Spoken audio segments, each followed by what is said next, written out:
આપણે હોજ ફિટિંગ ની અંદર કેટલી વસ્તુઓ ભણ્યા? કઈ વસ્તુઓ હોજ ફિટિંગ ની અંદર આવે છે? સૌથી પહેલા કપ્લિંગ આવે છે, પછી આવે છે બ્રાન્ચ અને નોઝલ આવે છે, પછી આવે છે કનેક્ટિંગ હેડ અને બ્રિજિંગ, પછી આવે છે મિસલેનિયસ અને પછી શું છે હાઇડ્રોલિક. બરાબર, કમ્પ્લીટ. એમાંનો આપણે કયા મુદ્દા પર પહોંચ્યા છીએ?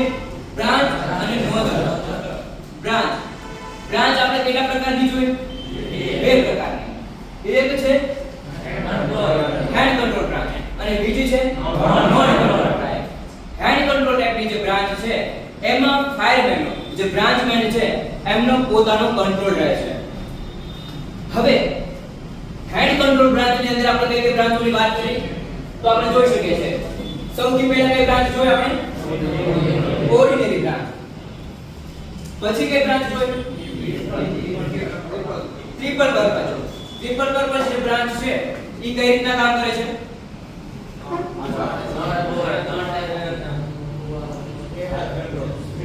સ્પ્રે કરે છે.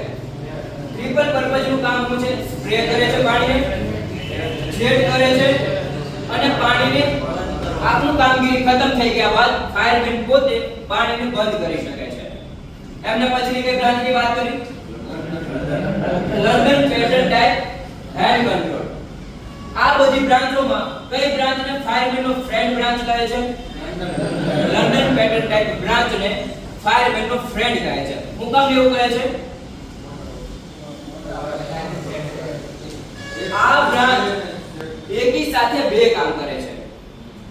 જેટ આપે છે અને ફ્લોગ કરે છે, સ્પ્રે કરે છે, જેથી કરીને હીટ ફાયરમેનને નથી લાગતી અને જે જગ્યા ઉપર આપણે ફાયર ફાઇટિંગ કરવાનું છે ઈ જગ્યા ઉપર આપણે આસાનીથી પાણીની જેટ થ્રુ આપણે આગને બુઝાવવાનું કામગીરી કરી શકીએ.